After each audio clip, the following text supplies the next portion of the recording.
Nuestra aventura en el Sáhara apenas ha empezado. ¿Recuerda usted el incidente en los Villares? ¿Recuerda aquella nave no humana y a los 3 seres que arrojaron esta pequeña piedra esférica a los pies del testigo? Pues bien, este es nuestro próximo objetivo. Tratar de descifrar en Argelia el significado de los misteriosos símbolos del lucerillo. Sígame y lo que va a ver le sorprenderá. Los tuareg examinaron la piedra esférica con especial curiosidad. Prudentemente me abstuve de relatarles la increíble historia de la nave y los seres que al parecer podrían haberla grabado. Estudiaron igualmente el desarrollo de los grabados y todos unánimemente coincidieron. Aquello era bereber antiguo, es decir, signos correspondientes a la escritura que los especialistas han denominado líbico-bereber. Una escritura que, como tendríamos oportunidad de comprobar, aparece por todo el Sáhara, grabada o pintada en rocas y estelas de piedra.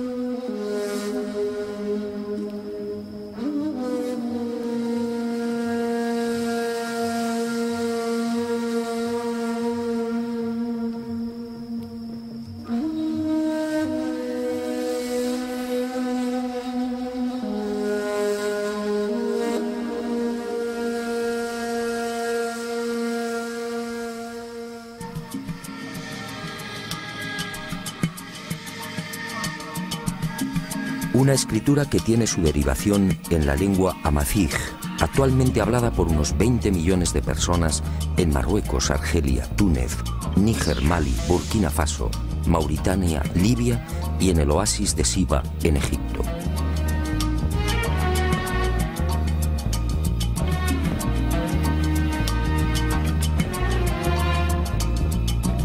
Los tuareg, ese pueblo único, orgulloso y hospitalario, forman parte de las etnias que han sabido conservar la escritura y la lengua bereber. Pero la decepción no se hizo esperar. Una cosa es hablar el bereber y otra muy distinta traducirlo.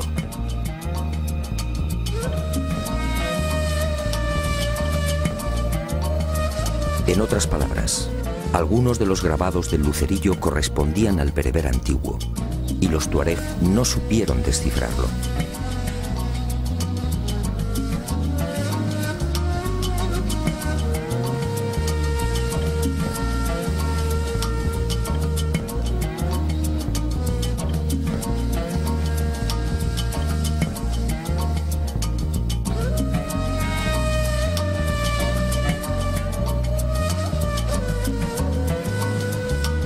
Aquel fracaso, lejos de rendirme, multiplicó mi entusiasmo. Proseguí las investigaciones profundizando poco a poco en el nuevo misterio. Y las indagaciones en torno a los enigmáticos signos bereber me conducirían mágicamente, casi sin proponérmelo, a otra fascinante y para mí desconocida realidad. ¿De dónde procedía aquella escritura? ¿Arrancaba en el primer milenio antes de Cristo, como aseguran arqueólogos y lingüistas? ¿Por qué se perdió su significado original? Lo primero que descubrí es que aquella escritura, aparentemente tan simple, encerraba una enorme fuerza conceptual. Las letras geométricas de orientación variable en el sentido de la lectura, con ausencia casi total de separación de las palabras, y como en el caso de los alfabetos semíticos, sin vocales, contenían una capacidad de expresión tan intensa como original.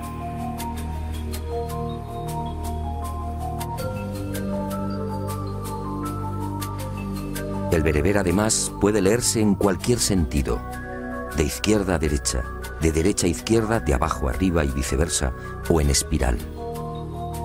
Y las dudas siguieron atormentándome. ¿Quién había ideado una escritura tan perfecta? Y un inevitable pensamiento me acompañó desde entonces. ¿Por qué la nave de los Villares lucía aquellos símbolos? ¿Símbolos bereber en una civilización del espacio? ¿Por qué la piedra lanzada por los seres presentaba unos grabados idénticos a los que adornan las rocas del Sáhara?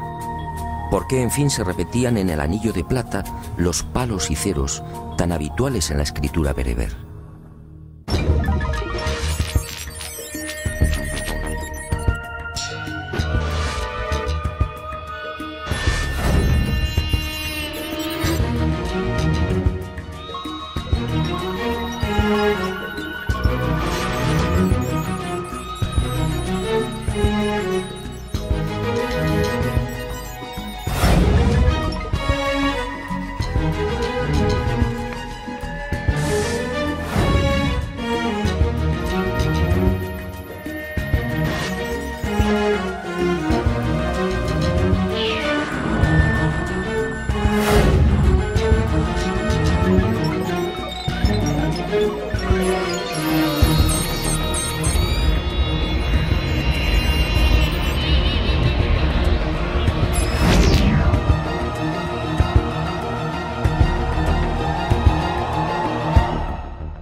No quise precipitarme.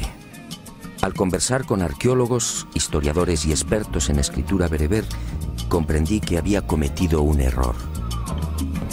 No todos los especialistas están de acuerdo a la hora de establecer la procedencia y fecha de aparición del bereber antiguo.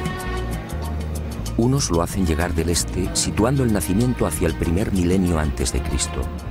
Otros, en cambio, como Blanchet, Geseli y José Onrubia, sitúan el origen del proto-bereber en el propio Sáhara y entre el octavo y sexto milenios antes de nuestra era.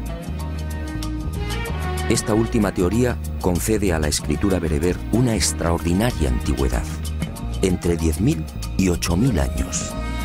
Es decir, muy anterior a los textos escritos en Mesopotamia y en el Valle del Nilo.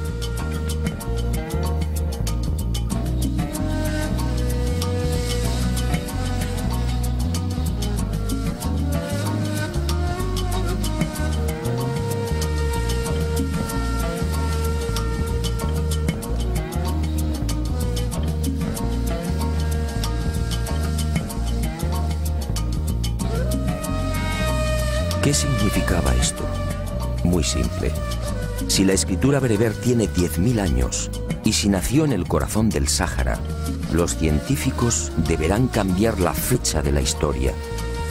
La escritura más antigua del mundo no se hallaría entonces en el Oriente, sino en África.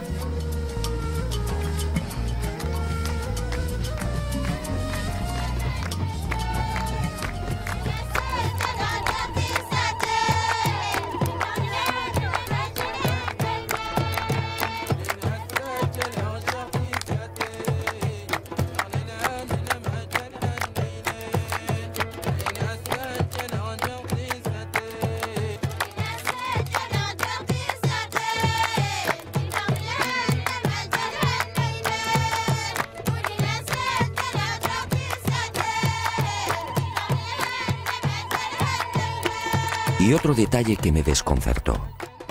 Por más que indagué, nadie supo darme razón de los antecedentes lingüísticos del bereber. Como es lógico y natural, la mayor parte de las lenguas escritas experimenta siempre un proceso natural de evolución.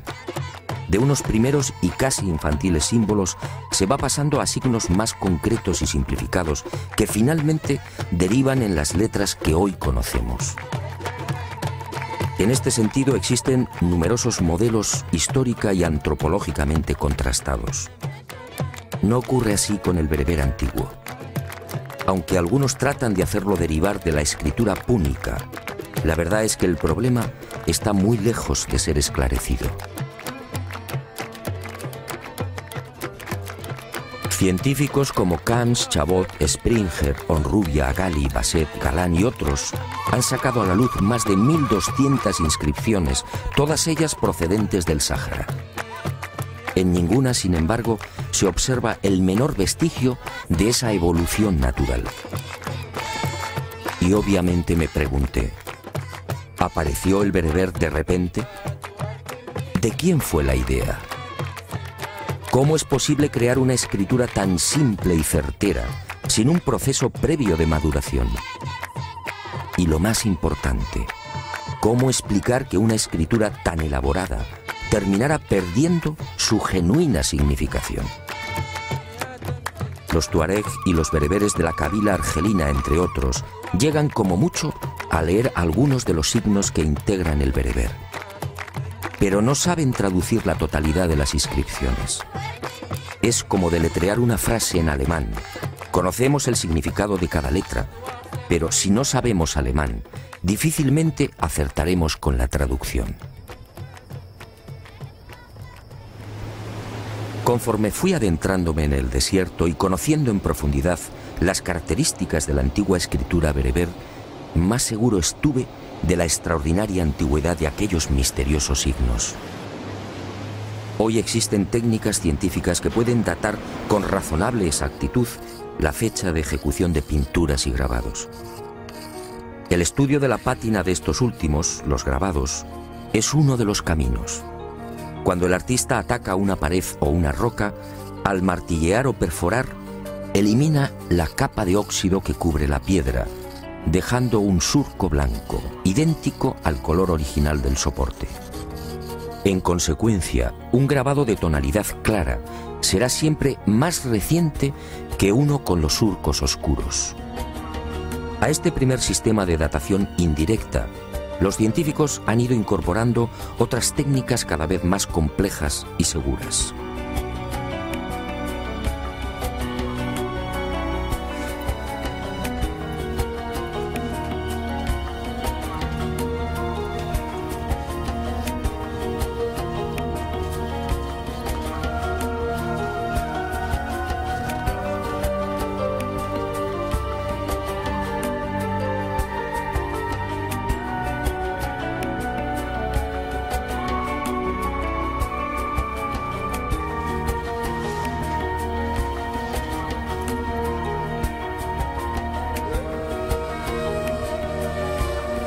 Lamentablemente, esas avanzadas técnicas científicas de datación no se han centrado en el estudio de la escritura bereber grabada en las rocas.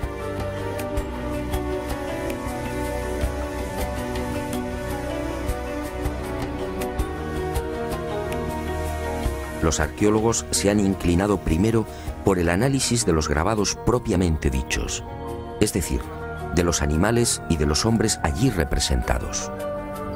Y digo lamentablemente porque, según pude verificar, muchos de los signos bereber asociados a estos grabados presentaban una pátina tan oscura como el resto de la obra. Es decir, como afirman algunos investigadores, la escritura bereber podría remontarse a unos 8.000 o 10.000 años.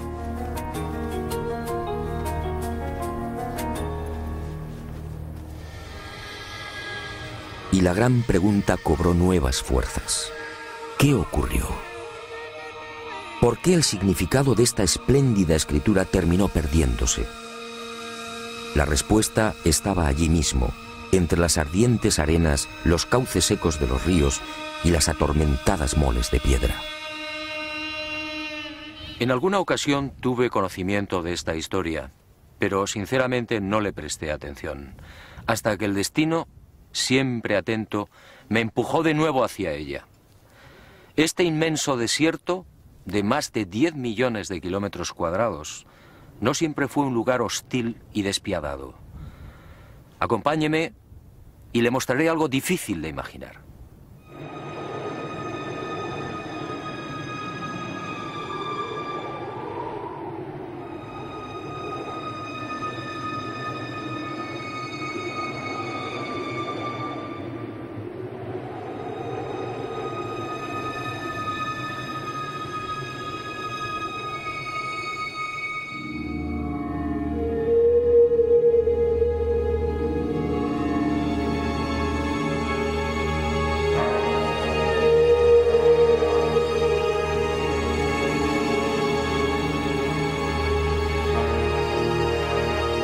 Supongo que es lógico. El hombre del siglo XXI ha conocido el Sáhara tal y como es. una región desolada, donde las precipitaciones anuales apenas rondan los 100 milímetros. Un inmenso horno en el que la vida pelea dramáticamente por sobrevivir. Una interminable y cansina sucesión de arenales y gigantes rocosos apenas coloreados por las fugaces sombras de hombres y animales. Miles de kilómetros desde el Atlántico al Mar Rojo, incomprensiblemente condenados a la esterilidad y la muerte. 50 y hasta 60 grados de temperatura durante el día y un frío helador bajo el más hermoso firmamento del planeta. Un coloso rojo, negro o amarillo, casi agonizante. Un desierto extremo donde el agua es contemplada y mimada como una mujer. Pero no siempre fue así. Retrocedamos en la historia y abramos otra puerta en esta mágica aventura. Todo empezó hace 12.000 o 13.000 años, cuando los hielos de la última glaciación empezaron a retirarse. Según los expertos, en el último millón de años, durante el Cuaternario, nuestro planeta experimentó importantes cambios en su eje. De los 23 grados, inclinación habitual respecto al plano de su órbita, la Tierra osciló hasta los 22 y 25 grados en ciclos de 41.000 años, provocando sensibles variaciones climáticas.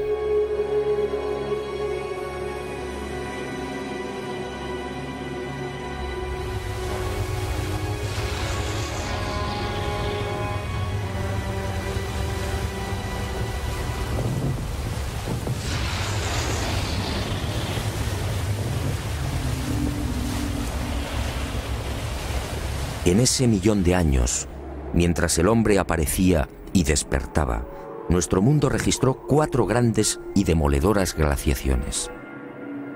La última cubrió buena parte de América del Norte y Europa, llegando a las puertas de Londres, París y Moscú. La península escandinava quedó cubierta por una capa de hielo de 2.400 metros de espesor.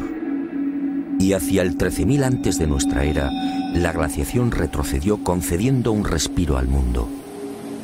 Los hielos se fundieron y los océanos elevaron sus niveles en 120 metros, niveles que conservan en la actualidad.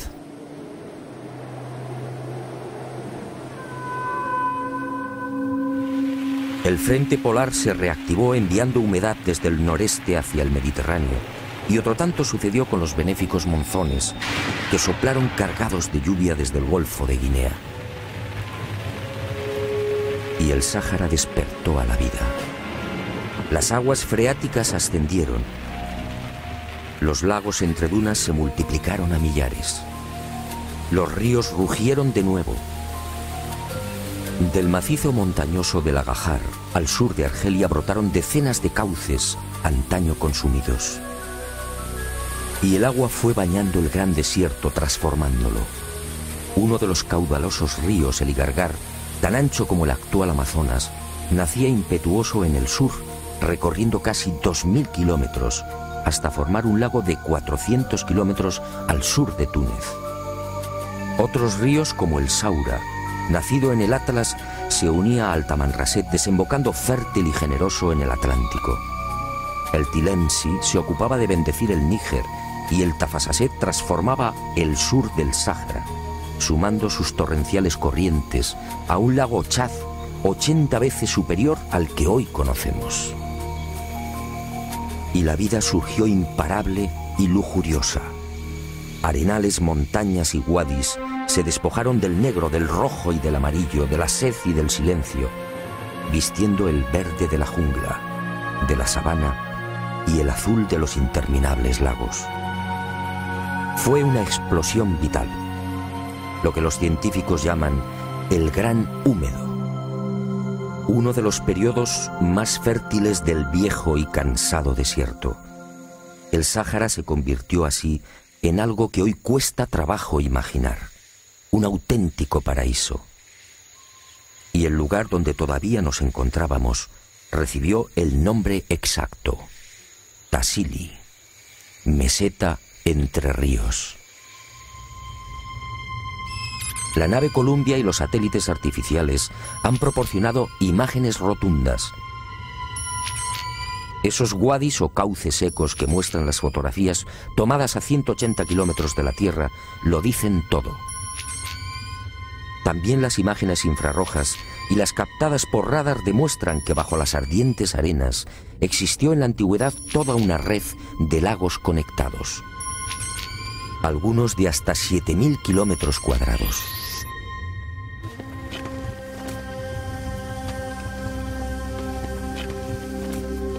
Aquí mismo, en la reseca meseta de Tamrit, pudimos contemplar los heroicos restos de lo que sin duda fue uno de los bosques más impenetrables del planeta, los cipreses de Tassili.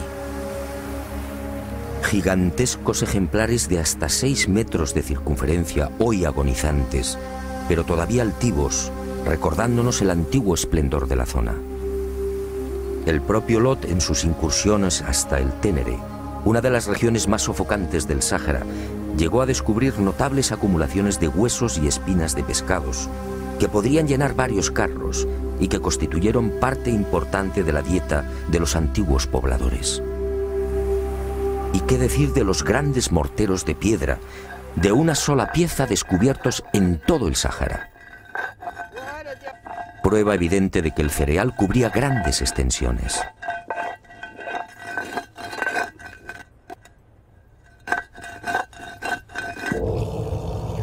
El mismísimo Heródoto, historiador y geógrafo griego, escribía en el siglo V a.C., refiriéndose al Sáhara: esta comarca y el resto de Libia en dirección a poniente están más pobladas de fieras y más cubiertas de bosques que la de los nómadas.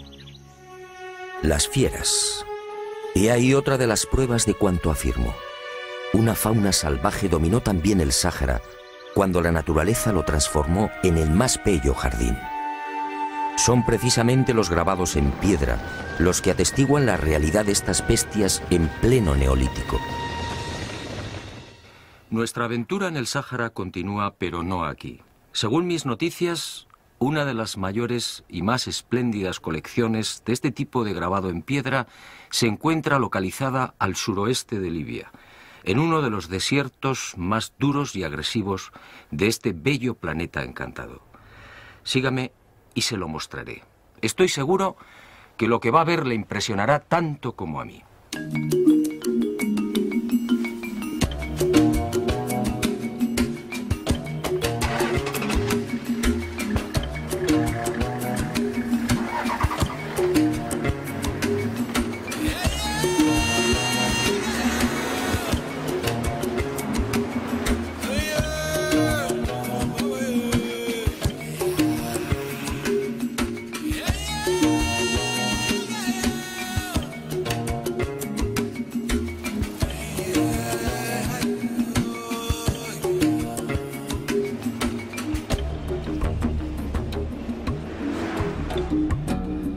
Nuestro siguiente objetivo nos llevó esta vez a Trípoli.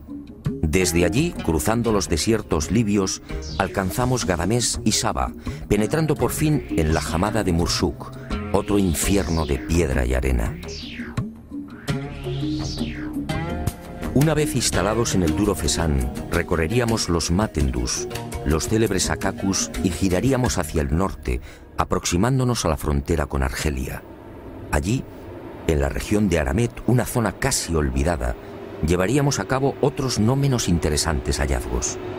Después, tras casi 3.000 kilómetros de duras y penosas marchas por el Sáhara, retornaríamos a Saba.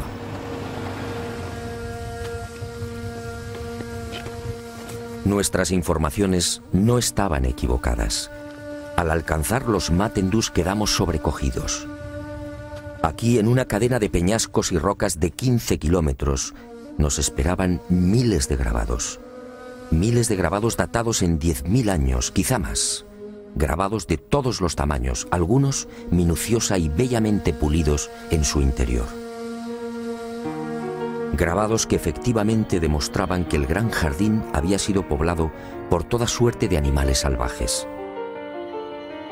Las jirafas fueron trabajadas con gran detalle. Contamos hasta 8 especies diferentes. un animal cuya dieta básica la integran hojas y espinas de acacia.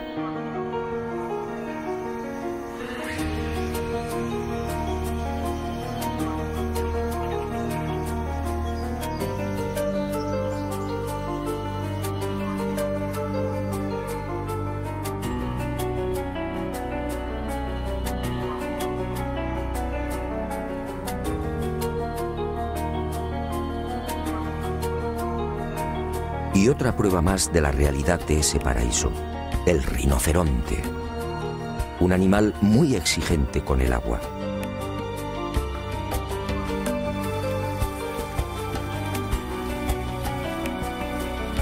Rinocerontes con cuernos de 1,5 metros de longitud y cabezas de 80 centímetros, características propias del temido rinoceronte blanco africano. Así lo vieron los hombres del Neolítico y así lo grabaron.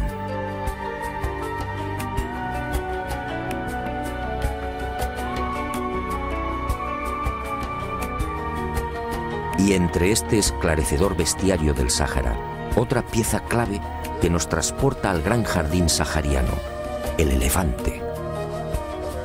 Encontramos grabados de todos los tamaños. En el Yerat, Henry Lott describió un ejemplar de 4,70 metros de longitud, un tamaño relativamente habitual entre los machos de 30 y 40 años. Y otro rasgo que pone de manifiesto la capacidad de observación de los habitantes del jardín y su gran preocupación por la fidelidad. En algunos grabados los elefantes aparecen con la cola doblada en ángulo recto, una actitud adoptada por las hembras antes del apareamiento.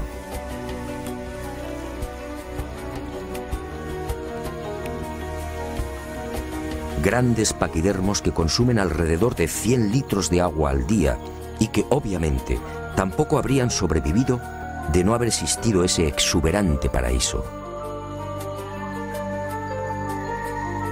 Un Sáhara verde y acuático, tan difícil de imaginar, en el que los saurios se multiplicaban a millares. El gran cocodrilo de los Matendus así lo confirma. El ejemplar, un adulto de 2,50 metros, seguido por una cría, fue grabado hace miles de años. La oscuridad de la pátina no ofrece dudas.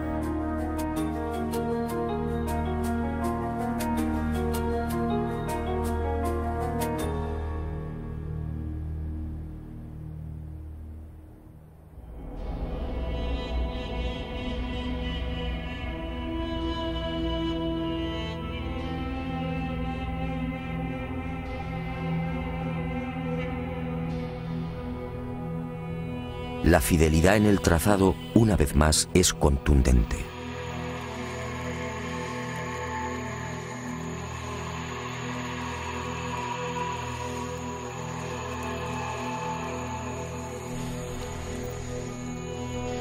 Nueva sorpresa.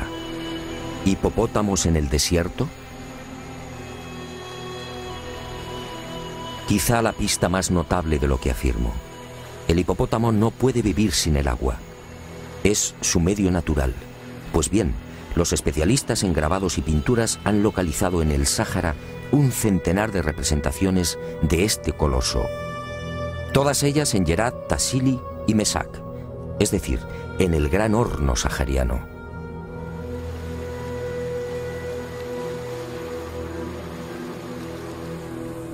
En este macizo de Mesak, donde nos encontramos, han sido contabilizados 60 grabados, y todos con una pátina oscura, señal inequívoca de una gran antigüedad.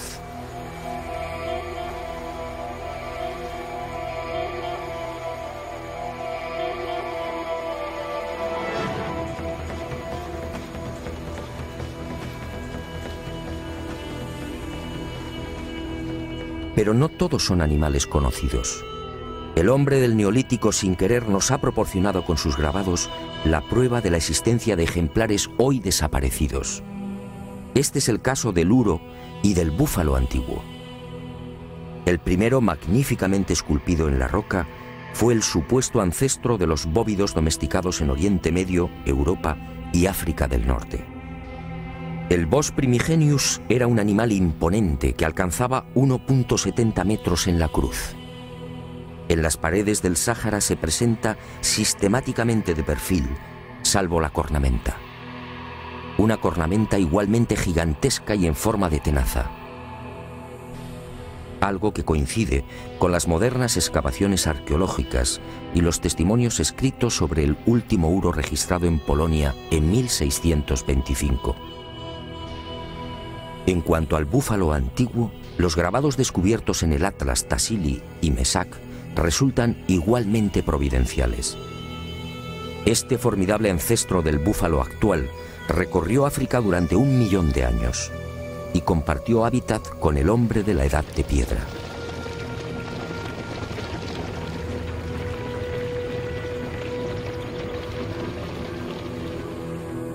Sus grandes dimensiones, con cornamentas de más de 3 metros de envergadura, debieron impresionar a los habitantes del jardín sahariano.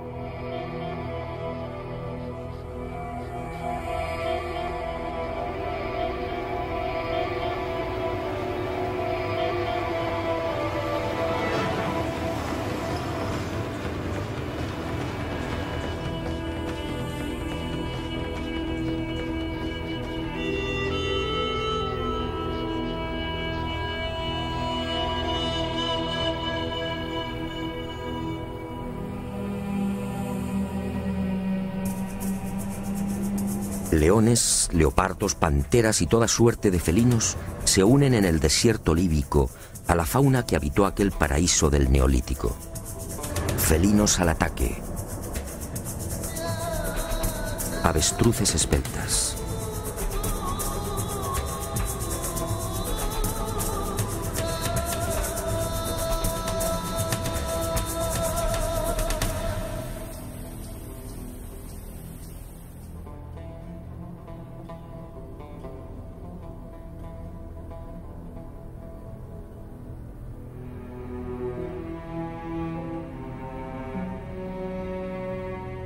Perros al servicio del hombre. Decenas de antílopes, algunos casi extinguidos como el órice, la gacela de Waller y el antílope búbalo. Muflones de cuernos anillados y largas crines en cuello y pecho, hoy desterrados a las solitarias cumbres y mesetas del Tassili. Y por fin decenas y decenas de vacas. Otro animal que nos conduce indefectiblemente a la abundancia de pastos, a un clima benigno y a la presencia de ríos y lagos.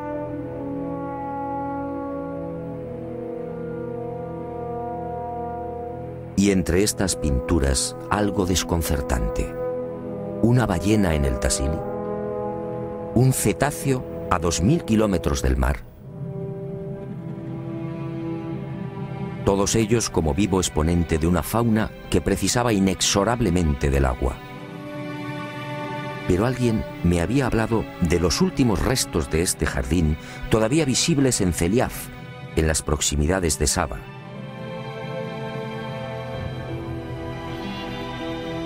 Y hacia allí nos dirigimos. Fue sin duda la etapa más gratificante de nuestra estancia en el Sáhara. Si tratar de imaginar el desierto como un floreciente jardín no es tarea sencilla, la visión de aquellos 21 lagos perdidos y sujetos entre un océano de dunas no resultaba tampoco un ejercicio cómodo.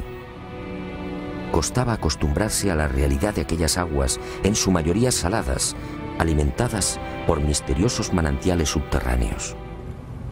Aguas verdes, azules y transparentes en el corazón de la desolación. Lagos como el Mafu, Gabrón, Ouan al-Mar o Ruiz, de 70 y 80 metros de profundidad, que albergan la reliquia de lo que fue una vida pujante, quisquillas y pequeños peces tropicales.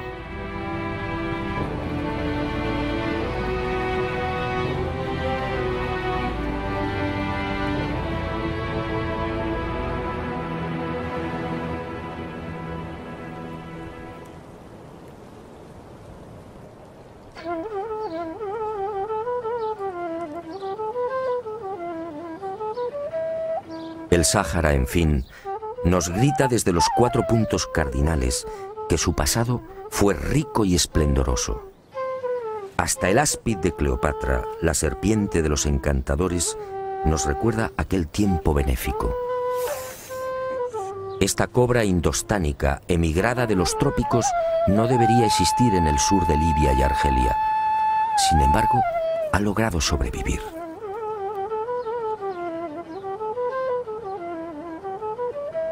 Es otra prueba de la existencia de aquel paraíso.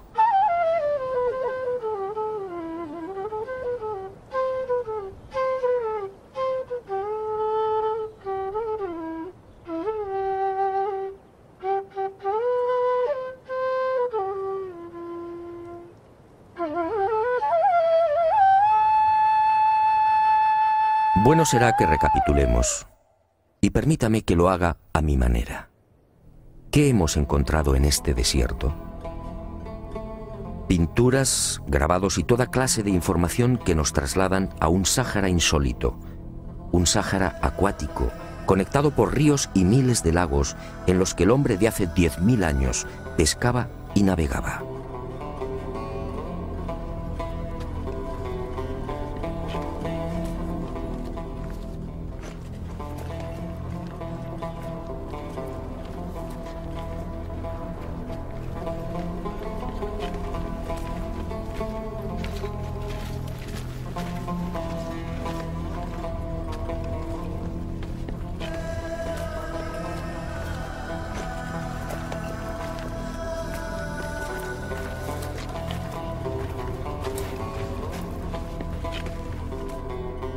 Hemos hallado la imagen de un barco de 3 palos en una colina de 600 metros de altitud, Zinquicrá, en mitad del hoy abrasador desierto de Yerma, en Libia.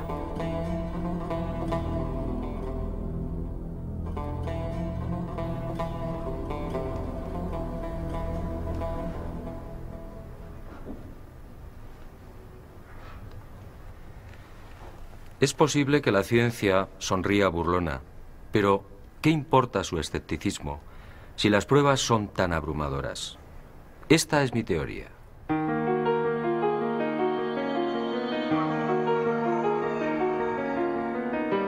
En pleno Gran Húmedo, hacia el 9000 antes del presente, una o varias civilizaciones no humanas tomaron el centro del jardín en el corazón del Sáhara como base de operaciones y prendieron la mecha de una nueva humanidad.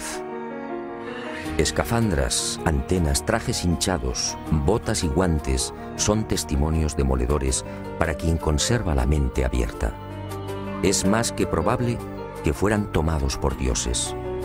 ¿Qué otra cosa podían pensar aquellos recolectores y cazadores cuya industria se centraba en el sílex y en las hachas de piedra? Y la meseta de Yavaren desde entonces fue llamada Tierra de Gigantes. Y a la vista de estas pinturas, el instinto y mi larga experiencia como investigador me dicen que esos seres del espacio pudieron intervenir a nivel genético, mejorando las razas.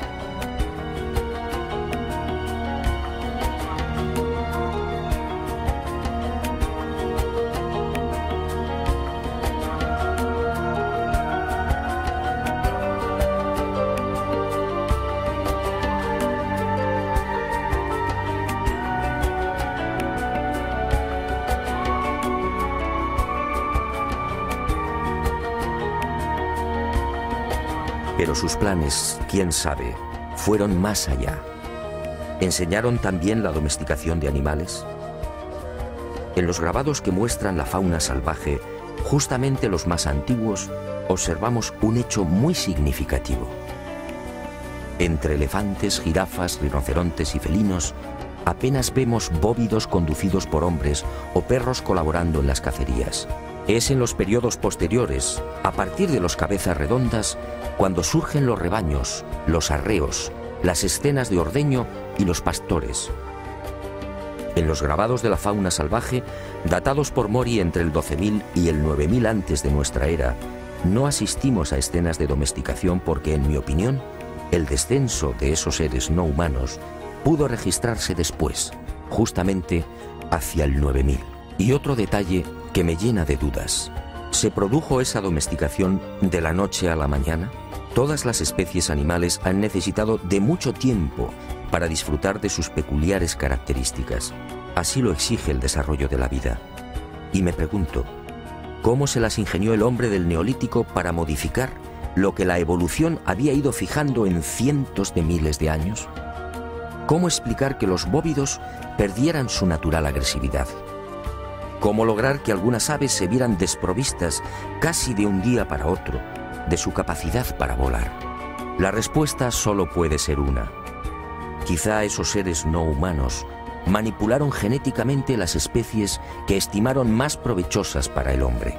Pero los experimentos, muchos de ellos fallidos, pudieron abarcar a otros animales. Esto explicaría la presencia en las pinturas de bestias desconocidas y seres que la arqueología califica de mitológicos. Avestruces con cabezas de bóvidos, hipopótamo con dientes de carnívoro, antílopes con cuerpo de elefante, jirafas con cabeza de asno o grandes paquidermos con 3 cuernos. Y todas estas imágenes pertenecientes a un mismo periodo, el de los cabezas redondas.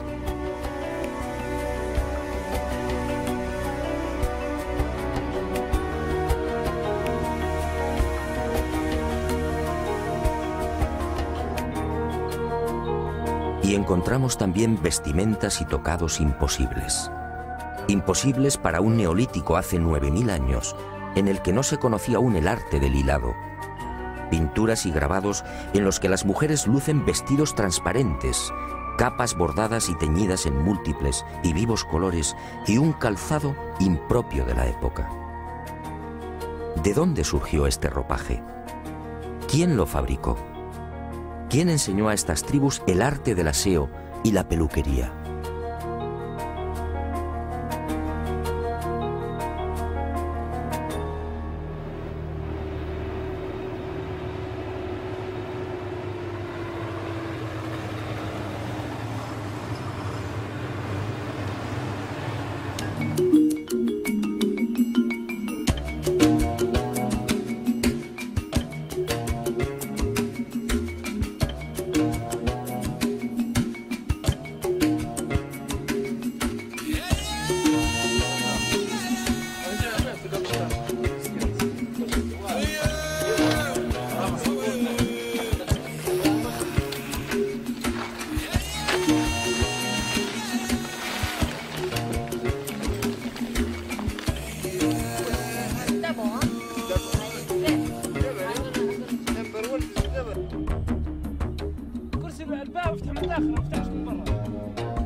Cuanto más investigo estas pinturas rupestres, más convencido estoy de la intervención de esos enigmáticos seres del espacio. Fueron ellos los que sin duda dieron el primer aliento civilizador a unas gentes casi desnudas, sin norte y con una precaria conciencia de sí mismos. Fueron ellos los que, muy probablemente, infundieron en los clanes de la Edad de Piedra las sublimes ideas de la divinidad, de lo trascendente y de la supervivencia después de la muerte. Fue en ese tiempo cuando el hombre de la Edad de Piedra experimenta un brusco giro en sus costumbres y en lugar de abandonar a los muertos a su suerte, procede de pronto a sepultarlos en enormes y elaborados túmulos. Casualidad. Unos túmulos de piedra formados por anillos concéntricos y muy cerca de los abrigos en los que pintaban a los cabezas redondas. Solo en el Cesán libio han aparecido más de 60.000. ¿Por qué esa estructura tan parecida a las de las naves de los gigantes? ¿Otra casualidad? ¿Fue un recuerdo o un homenaje a los dioses instructores? ¿Pensó el hombre primitivo que así, enterrando a sus muertos en una tumba con forma de nave, tendría más fácil el acceso a los cielos? Después de todo, ¿qué eran aquellos prodigiosos carros de fuego? ¿No eran unos objetos que procedían de las estrellas?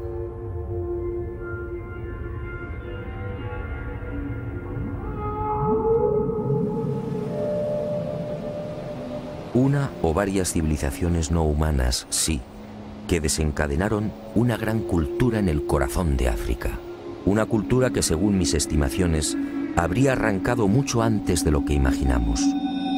Una cultura apuntada en miles de pinturas y grabados que muy pocos conocen. Una cultura que recibió también el precioso tesoro de la escritura. Una forma de comunicación directamente enseñada por los dioses. Una escritura, por tanto, que no precisaba de evolución alguna. Por eso los científicos no consiguen encontrarla. Por eso nunca la encontrarán. No tengo la menor duda. La escritura berbera antigua que se extiende por el Sáhara, la que fue observada en la cúpula de la nave que apareció en los billares, la que adorna la piedra esférica lanzada a los pies del anciano español, y los signos grabados en el anillo de plata depositado en el fondo del Mar Rojo, tienen un mismo origen: los gigantes de Tassili.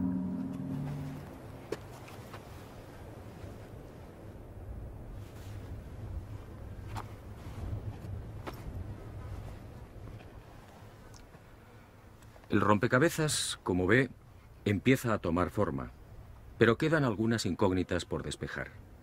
Y regreso a la vieja pregunta, un asunto que no he olvidado. ¿Qué ocurrió con esta magnífica lengua? ¿Por qué desapareció su significado original? Sígame y le contaré una nueva historia.